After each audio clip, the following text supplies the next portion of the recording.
Hey everybody, Beanie from the bedroom. Your guitar junkie here. One take Beanie. Let's see what happens. One more song.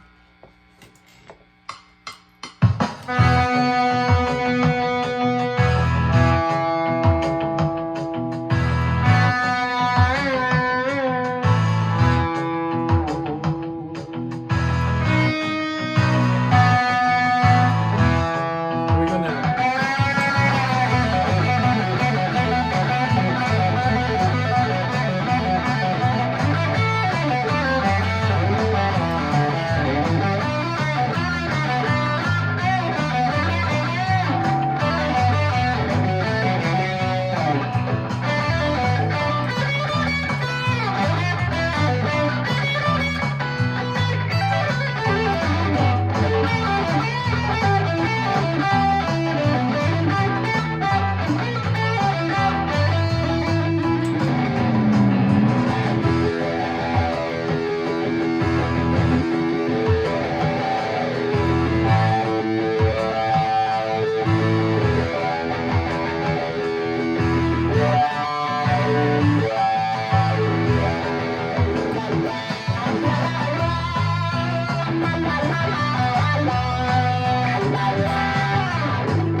Yeah, just one more jam with this thing. You know what I mean? I'm thinking constantly about the 24 frets, but I love this guitar. So I'm going to play it all day today. For those that kind of already have an idea, I would play for 2-3 hours a day. And I would play the same exact song like this one probably 100 times. I am not exaggerating. And because I didn't like this first run on this song, One Take Beanie. So because I didn't like it, I remember the parts I didn't like and the parts where I could be better, and I made little fluffs here and there, little fluff and others. And I'll just keep on going until I get it right. That's what I used to do all the time with fighting. I just used to, punch and kick, 1,000 times until I'm totally satisfied with it. And that's what I'll do. And I do that basically every day. Any video that you see me playing a song on, once I make the video, because that's probably the first time I'm playing for that day. Sometimes I'm warmed up, most of the times I'm not. And once I'm done, I won't like it. I never do really like anything that I do, that I post. Then I'll just play it until I'm satisfied with it. So sadly enough, I don't do that with the videos. I just, I'll as soon as I'm starting something, I don't like it. As soon as I make one mistake, I stop and I start all over again. I don't go through it. Once I make that one mistake, It could be the first 2 seconds, it could be the first 20 seconds, it could be a minute later. But once I make a mistake, you know, I stamp on the pedal to turn it off, and I start it all over again. So, yeah, that's basically what I do. So I'll be doing that with this song today. And let me see, I've been in here since 2 o'clock, and it's now 10 to 4. So I did another video, and then I did a short, and then I had to upload it. I had to edit with the the thumbnail, and then once it's on my YouTube videos, then I have to go to the computer, and then I'll add in some more stuff, the tags and whatnots like that.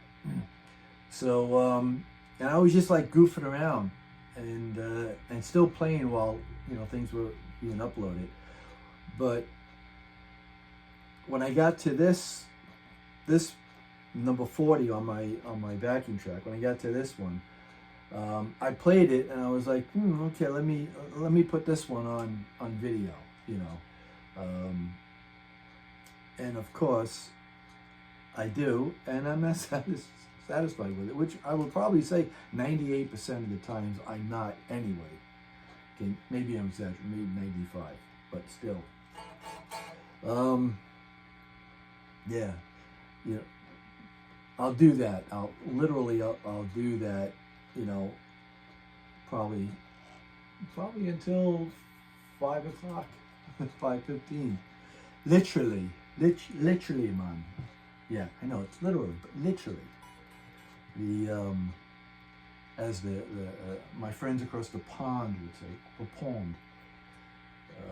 Most of the times when I do an accent, I'm imitating Ozzy Osbourne, and I don't mean any malice towards it.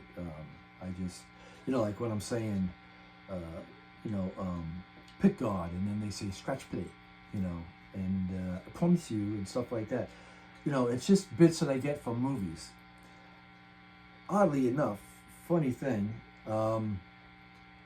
years ago, before my daughter was born, my wife and I went on a cruise with her sister, and I don't know if I mentioned this or not, because I've done so many videos, and I could repeat myself, because with my memory it's shot, but me and my wife and I, went on a cruise with her sister and her sister's 2 friends. And it was a 7-day cruise, and we had to fly from New York down to Florida to get on the ship, and it was Carnival. I happen to think Carnival is the best cruise ship to go on. They say it's the party ship. They say it's for younger people. Yeah, I'm in my 60s now. I was in my 40s at the time.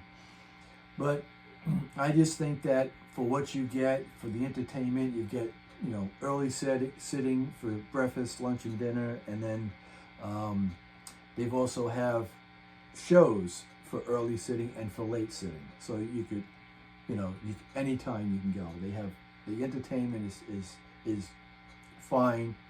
Of course, you got to go and watch the people imitating other singers and dancing and like a Broadway show. But then you have the comedians, and then you have the magic shows. That's the guy thing. So yeah, while we're at the airport and getting ready to fly down, because my wife and her sister, they're part English and Welsh. Sometimes they would speak and have that accent. And then someone else, one of the other friends, I think it was the T. Her name was Teresa. She's funny as all hell. Started imitating them with an English accent in a joking kind of way. We were just like falling down laughing over it. And then I don't know if I started and the other girl started it, and we were just doing that the whole time in the airport. And then we were doing it going to the plane, on the plane, getting off the plane. And we were doing that checking into the ship. And we wound up sticking with it the whole time we were on the cruise ship. And we would be at the pool, we would go on excursions. I remember we were cave tubing, I think it was in Belize. And, you know, we were all just talking like that in the elevator, going to dinner. And at dinner, the whole bit. The last day, it was a day where we had a storm, a real nasty storm, and it's the second time that's happened out of the probably almost a dozen times we were on a cruise ship, and we're used to it. It's no big deal. We're Long Islanders. We're used to being on the water, on the boat, whatever. A lot of people aren't. And if you're not, take the Dramamine, put the little sticker behind your ear, wear the bracelet, and eat all the time. That's the key. So, because that's another story. So, the last day, it was a storm. You couldn't go outside to the pool. We're shipping back to to Florida. And we were in the hot tub, and the water was going in and out of the hot tub. And we were there right after breakfast. We were there for like 3-4 hours. So we got up lightheaded because we didn't have any food in our stomach and the seasickness. We go and we eat, try to force ourselves to eat. We saw this one guy that he looked as sick as I felt. And my wife and I were telling him, because he was at the same table with us, and we're like, "You look like you're gonna vomit." He goes, I'm about ready to. Everyone had those little paper bags they were carrying around with them. And we told him, we said, you have to eat. You force yourself to eat. Even if you eat and throw up, you got to eat. That's going to help. And I did the same thing. I didn't want to eat. Looking at the food, I was getting like a dry heave. I forced myself to eat. I felt fine, because that's the key from the very first time we were on a cruise ship. And we had, terrible weather. So I started eating. I said, "See, I feel so much better." And we were like encouraging him. So he finally started eating.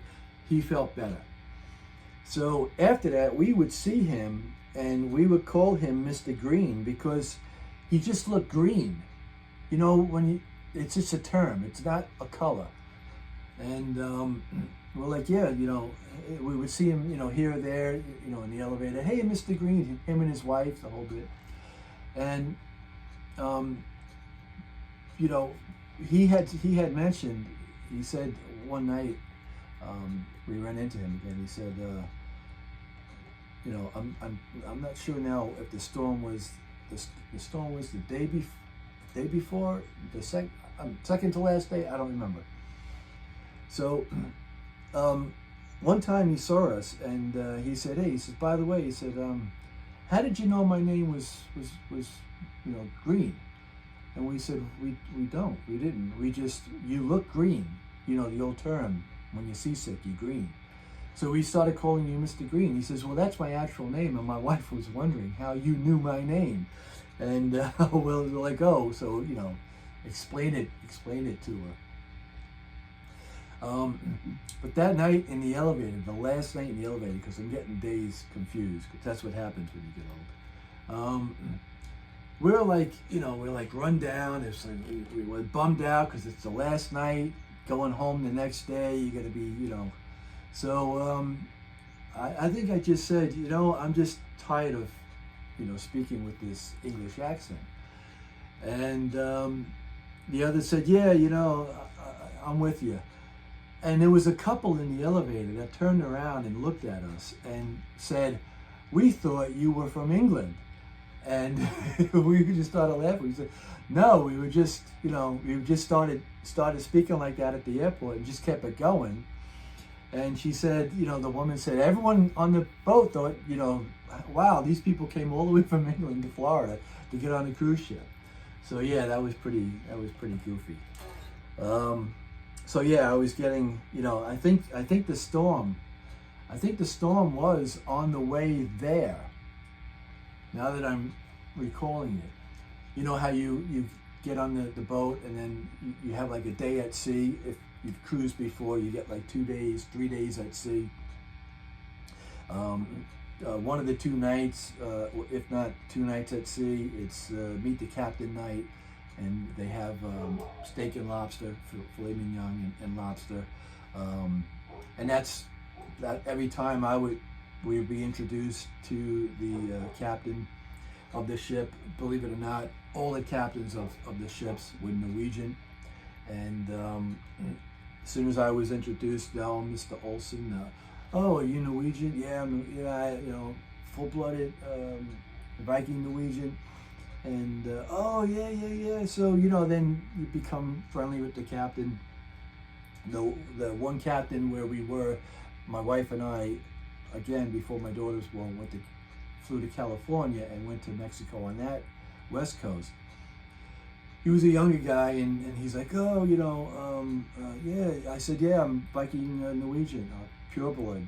My family came from Norway, the whole bit. And he's like, I says, what about yourself? He goes, yeah, me too. And I said, oh, Viking Norwegian too? He goes, yeah. He says, I've never met someone, you know, other than my family members that were Viking Norwegian. He goes, because my father was Viking Norwegian. My mom was just plain Norwegian. So he had the bloodline. He had the family crest and coat of arms, and 150, you know, years documentation of serving the King of Norway, yada, yada, yada.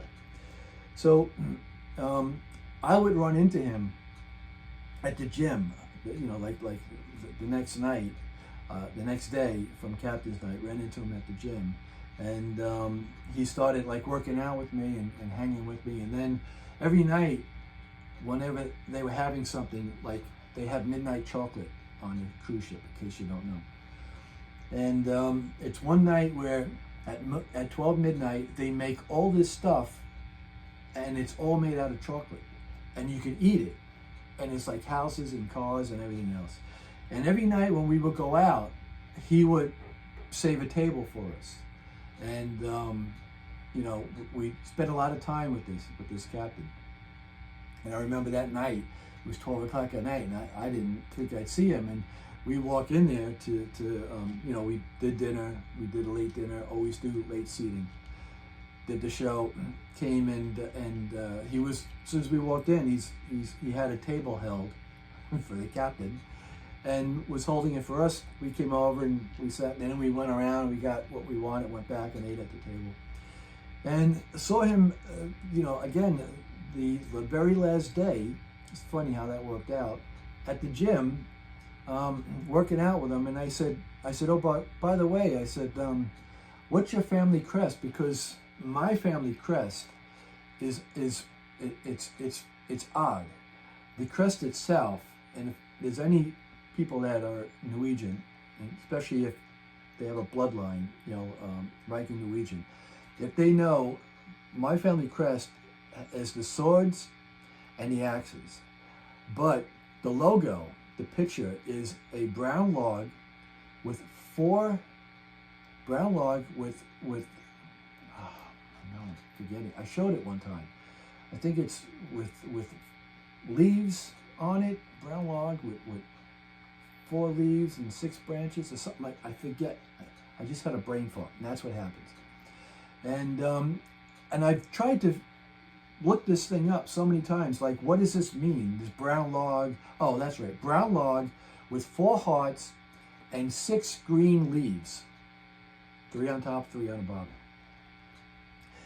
So I asked him, I says, what's your family crest? So that, you know, he would tell me, and then I would say, what is that? And then I would ask him, do you know about mine?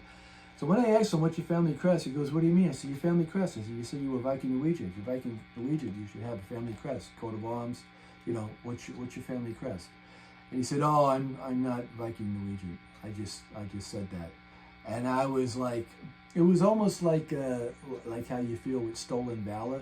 People that pretend to be in the military, and they wear the uniforms. And I see that at my gym all the time. Guys that have the T-shirts on, and I look at them and I know they're not military, but they want people to think they are. And I was so bummed out. I was like, you know, that was the morning from on the last day. I was so bummed. I was like, so you lied to me. And I says, that's not cool. And finished the work, you know, was leaving from the gym at that point, as he told me.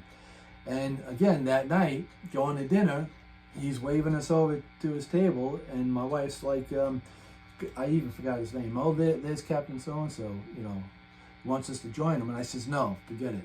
He says, he's done. And he's like, what? She's like, what's going on? I says, he lied to me. He's not a purebred, you know, Viking Norwegian. He's just a Norwegian. And she says, well, what's the big deal? And I says, it is a big deal when it's a part of your bloodline, it's part of your heritage, and it's passed down, you know, for centuries. So it's almost like saying, you know, yeah, I was in Vietnam, and you're like, you're not even old enough to be in. It's one of those kind of things. So, and again, that's just me. If you know me on my videos, I'm silly that way. And that's the way I looked at it. So, yeah, the last night I was like, no, you know, and he didn't even come over, you know, to see what was up. I just totally ignored him. And my wife was like, oh, you know, he's still the captain. That doesn't make a world of beans to me. I'm not impressed by that. So thanks for watching. Sorry about this story. Have a good day and better tomorrow.